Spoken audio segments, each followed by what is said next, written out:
अस्सलाम वालेकुम। डॉक्टर नईम आपसे मुखातिब है। आज जो मैं बात आपके साथ शेयर करने लगा हूँ वो है कुछ एग्जामिनेशन टिप्स के बारे में, क्योंकि हर स्टूडेंट को पता है कि एनुअल एग्ज़ाम शुरू हो रहा है।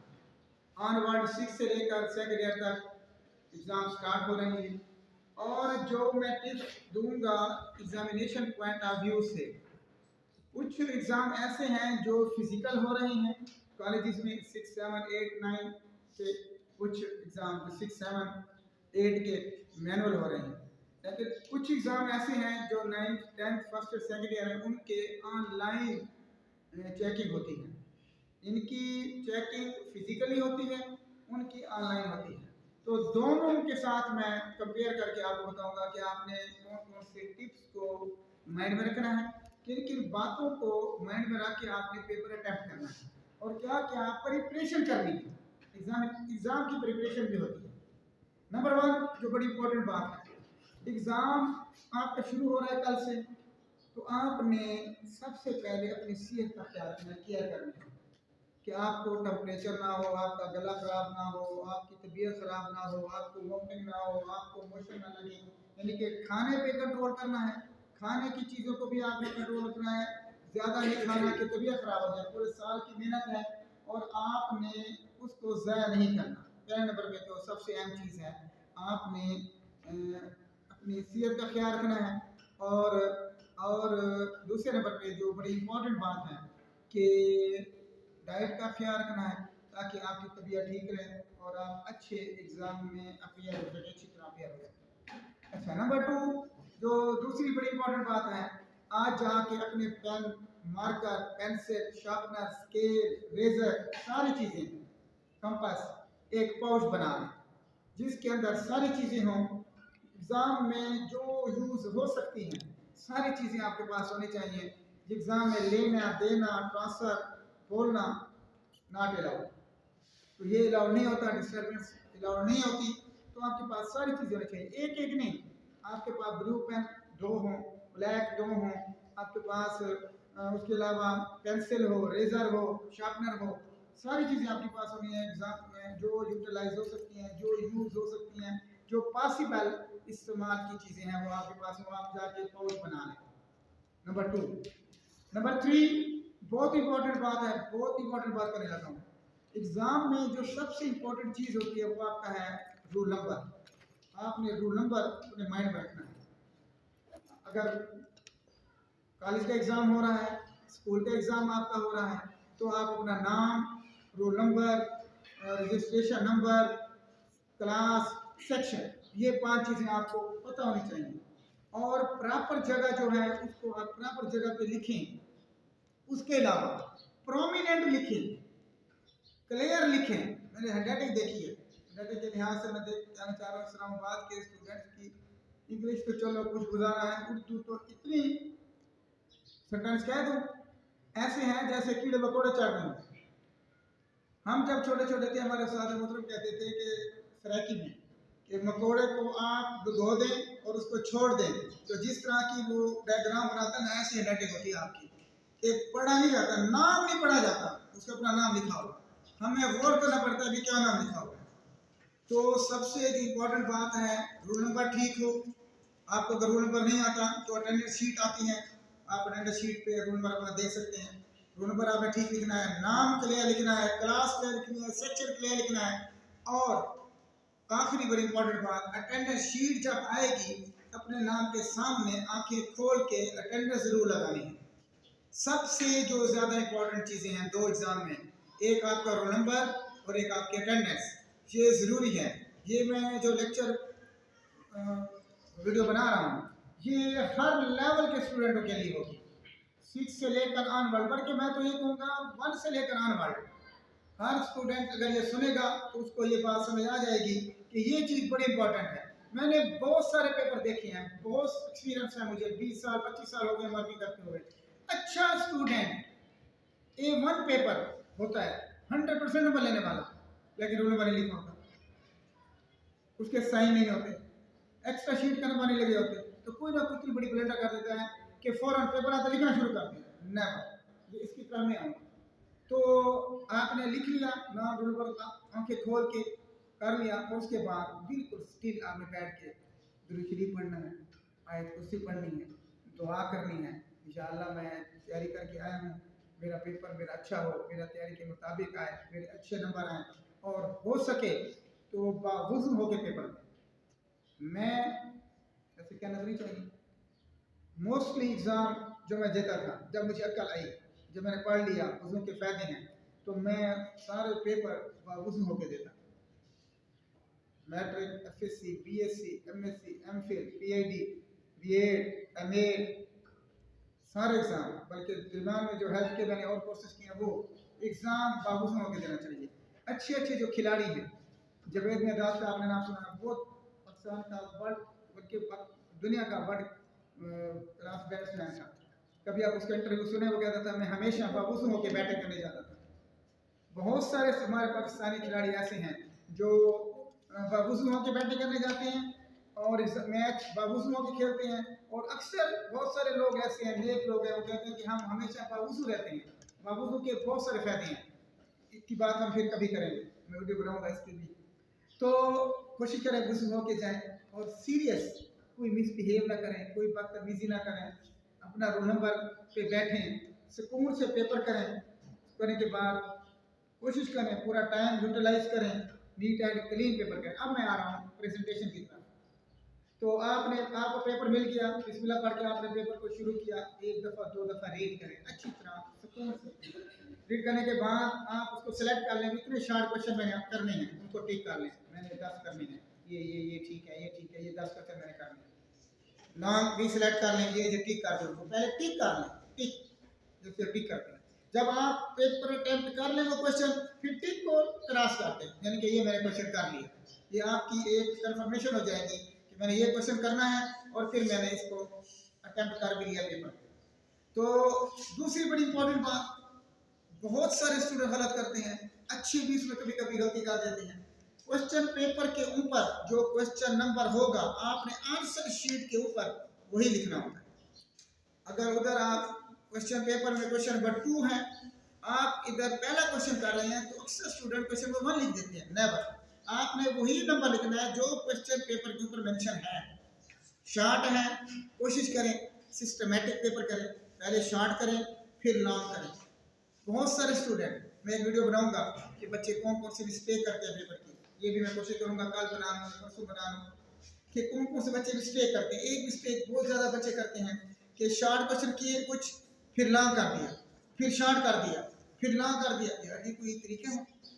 ज़िंदगी अगर आपने गुजारनी है, साथ साथ मैं बताता जो एक पॉइंट कि लाइफ को सिस्टमैटिक करो, लाइफ को अरेंज करो, फिर देखें ज़िंदगी कितनी खूबसूरत है।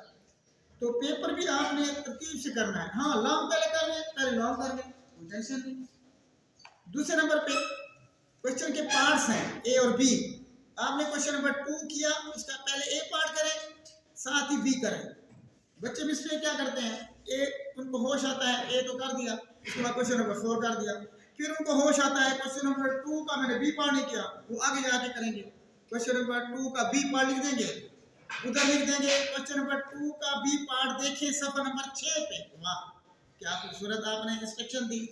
अब जो सब एग्जामिनर है, बस उसकी मर्जी, वो कैसे जाएगा कैसे देखेगा, उसके लिए हम मसाइल पता करेंगे। तो कोशिश करें क्वेश्चन नंबर 2 अटेम्प्ट किया, उसका ए बी पार्ट इकट्ठे करें, दोनों कंबाइन हो, एक ही क्वेश्चन के दोनों पार्ट करने हैं। ये भी गलत है, बच्चे मिस्टेक करते हैं। एक क्वेश्चन का क्वेश्चन नंबर 2 का ए पार्ट, फिर क्वेश्चन नंबर 4 का बी पार्ट। नेवर, ऐसा नहीं होता। आप ना जो क्वेश्चन करें उसके ए और बी पार्ट दोनों इकट्ठे करें, और दोनों इकट्ठे लिखें, उनको अटेम्प्ट इकट्ठे करें, और उसके बाद लाइन लगाएं, उसके बाद क्वेश्चन नंबर लिखें। क्वेश्चन नंबर खूबसूरत लिखना है, खूबसूरत बना के लिखें।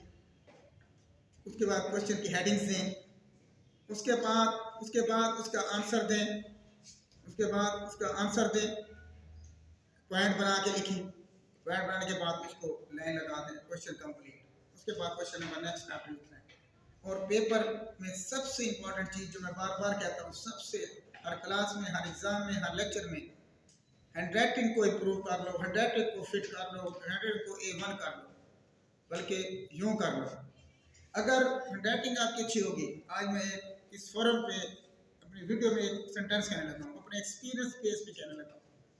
अगर आप चाहते हैं कि आप कभी किसी एग्ज़ाम में फेल ना हो, किसी एग्ज़ाम की बात मैं कर रहा हूँ, चाहे मेडिकल का एग्ज़ाम आप दे रहे हैं, चाहे आप किसी भी सब्जेक्ट का दे रहे हैं, कोई CSS का दे रहे हैं, आप लेक्चर का दे रहे हैं, FPSC में दे रहे हैं, BPSC में दे रहे हैं, किसी भी जगह एग्ज़ाम दे रहे हैं, अगर आप चाहते हैं कि मैं फेल ना हूँ, किसी क्लास में फेल ना हूँ, तो 100 को A1 कर लो, 100 को एक्सीलेंट कर लो, तो कभी फेल नहीं हो। हाँ, अगर आपकी रेटिंग अच्छी नहीं, 90% चांस होंगे आप फेल होंगे। उसकी रीज़न, क्योंकि जब आप लिखेंगे मुझसे पढ़ा नहीं जाएगा। मैं जब चेक कर रहा हूँ, सब एग्जामिनर हूँ, हेड एग्जामिनर हूँ, जब मैं चेक कर रहा हूँ मुझे पढ़ा नहीं जाएगा तो मैं नंबर कैसे दूंगा? तो सबसे पहली बात, अगर आप चाहते हैं कि मैं किसी एग्ज़ाम में फेल ना हूँ, तो हैंडराइटिंग को A1 कर, उसके कोर्सेज हैं मुख्तलिफ जगह पे, आप वो करें, फोकस करें, शौक पैदा करें कि मेरी हैंडराइटिंग अच्छी हो। अगर आपकी हैंडराइटिंग अच्छी नहीं है तो ये इधर बिठा लें, किसी स्टेज पे आप फेल होना शुरू हो जाएंगे। और मैं 99% एक्सपीरियंस बेस पे कह रहा हूँ, जो बच्चे फेल होते हैं उनकी हैंडराइटिंग बहुत पुअर होती है, तो बहुत गंदी होती है। जैसे मैंने वो एग्जांपल दिया, कीड़े मकोड़े फिर रहे होते हैं, उनकी 99% स्टूडेंट ऐसे होते हैं। बहुत कम होते हैं कि अच्छी हैंडराइटिंग वाला कोई बच्चा फेल हो जाए, बहुत रेयर केसेस होते हैं फेल, लेकिन रेयर केसेस होते हैं, क्योंकि जो अच्छा बच्चा है, मेहनत करता है, वो अच्छा लिखता है, तो वो माशाल्लाह पास हो जाता है, अच्छे नंबर ले लेता है। तो इसीलिए हैंडराइटिंग में अच्छी करनी है, तो आपने क्या करना है जी, खूबसूरत क्वेश्चन नंबर लिखना है, हेडिंग्स देनी है, उसको एक्सप्लेन करना है। याद रखें, शॉर्ट क्वेश्चन में जो भी शॉर्ट क्वेश्चन आएगा, पहले आप उसकी डेफिनेशन लिखेंगे, उसको एक्सप्लेन करेंगे, उसकी एग्जाम्पल देंगे। तो 4 मार्क्स का है अगर कोई शॉर्ट क्वेश्चन, तो कम से कम 8 लाइन्स होनी चाहिए। अक्सर स्टूडेंट को देखा गया है, वो 1 लाइन लिख के भाग जाते हैं या 2 लाइनें लिखते हैं और ये एक्सपेक्ट करते हैं कि 4 में से हमें नंबर मिल जाएंगे। SC ने 1 नंबर देना है उसको बस। तो ये फेडरल बोर्ड में जो ऑनलाइन पेपर हो रहे हैं, अब चेकिंग हो रही है, वो जो आपको आंसर शीट देते हैं, जो स्पेस देते हैं शॉर्ट क्वेश्चन की, तो वो 8 लाइनें 10 लाइनें होती हैं। तो इट मीन्स कि आपने उनको यूटिलाइज करना है, उनके पॉइंट बनाएं, कोशिश करें कि पेपर में पॉइंट बनाएं। मैंने ये वीडियो बनाई हुई है, हाउ टू की पॉइंट, हाउ टू मेक की point of any question of any subject, कि वो कैसे की पॉइंट बनाते हैं, वो भी मेरी एक वीडियो बनी है, वो देखें, वो सुने, और फिर ये स्किल डेवलप करें। ये बहुत बड़ी स्किल है, जो स्टूडेंट पढ़ रहे हैं उनके अंदर ये स्किल डेवलप हो गई, हाउ टू मेक की पॉइंट, तो वो PhD तक चला जाएगा, उसे कोई प्रॉब्लम नहीं होगी। हम टीचर हैं, हमारे अंदर भी अक्सर लोगों के अंदर ये स्किल डेवलप है। जो अच्छा टीचर है, जब वो लेक्चर देने जाता है, वो अपने की पॉइंट इधर रख के जाता है, नहीं तो वो उसने सामने रखे होते हैं, सिर्फ वो एक पॉइंट देखता है और उसको एलेबोरेट करता है, एक्सप्लेन करता है, डिस्कस करता है, उसकी एग्जांपल देता है, बच्चों को क्लियर करता है, उसका कंसेप्ट क्लियर कर देता है। तो की पॉइंट बहुत इंपॉर्टेंट है। कोई भी क्वेश्चन आप लिख रहे हैं, उसके पॉइंट बनाएं, की पॉइंट बनाएं, की पॉइंट के फायदे सुन लें। बस सिर्फ मैं आखिरी बात करने लगा हूँ, क्योंकि लेक्चर बहुत बड़ा हो गया है, वीडियो बड़ी हो जाती है, फिर लोग बच्चे देखते नहीं हैं। की पॉइंट के मैं आपको फायदे बताने लगा हूँ कि की पॉइंट जब आप बनाएंगे, याद करना बड़ा इजी, क्वेश्चन को याद करना इजी, की पॉइंट का आंसर देना, आंसर शीट पे लिखना बहुत इजी। नंबर 2, नंबर 3 हमारे लिए चेक करना बहुत इजी। नंबर 4 क्या है? थोड़े वक्त में मैक्सिमम मार्क्स, आसानी से चेक हो जाएगा, आसानी से आप वो चेक करेगा, और मैक्सिमम नंबर। देखिए 4 इतनी इंपॉर्टेंट 4 पॉइंट है, और अक्सर मैंने देखा गया है, एक्सपीरियंस की बात कर रहा हूँ, पूरा पैराग्राफ, पूरा पेज बच्चे भर देते हैं, गंद मार देते हैं, हम पॉइंट ढूंढते रहते हैं, यार कौन सा पॉइंट किधर है, तो फिर मार्क्स उनके कट जाते हैं। तो इसीलिए पॉइंट बनाना सीखें, उनको एलेबोरेट करना सीखें, उसको ट्रांसफर करना सीखें। तो ये स्किल अगर आप अपने अंदर डेवलप कर लेंगे तो PhD तक चले जाएंगे, आपको कोई भी नहीं रोकेगा, और थोड़े वक्त में ज़्यादा तैयारी कर लेंगे। ये भी एक इसके अंदर स्किल डेवलप है, फ़ायदा है। कि आप थोड़े पीरियड में, आधे घंटे में आप 6-7 क्वेश्चन कर लेंगे। 6-7 क्वेश्चन आधे घंटे में, क्योंकि आपने सिर्फ पॉइंट याद करने हैं, उनको फिंगर टिप्स पे रिवाइज करें, उनको लिखें, किसी को सुना दें, एलेबोरेट करें, आपका क्वेश्चन तैयार। लॉन्ग क्वेश्चन भी आप 10-10 मिनट में तैयार कर लेंगे अगर आपने की पॉइंट बनाने आपको आ गए, याद करना आ गया, आपको एलेबोरेट करना आ गया। हाँ, एलेबोरेट करने की आपके अंदर स्किल होनी चाहिए। वो स्किल कैसे आती है? क्रिएटिव हैंडराइटिंग से, कि जब आप 2, 3, 4 में होते हैं, फिर 6 में होते हैं, तो एक एक टॉपिक को लिखें, डेली लिखें। आप टेंस आपको अच्छी आती हो, आपके पास वोकैबुलरी अच्छी हो, सेंटेंस बनाना आता हो, बस अगर ये चीज़ें आपके अंदर हैं, आपके अंदर स्किल डेवलप है, तो फिर आप सिर्फ पॉइंट इधर रखें और उसके बाद एग्जाम में बैठ जाएं और मैक्सिमम नंबर आप लेंगे। ठीक है, इतनी बात काफ़ी है। बाकी जो कुछ पॉइंट हैं तो इंशाल्लाह नेक्स्ट में वीडियो में बनाऊंगा और अपने स्टूडेंटों के साथ शेयर करूंगा। Wish you all the best.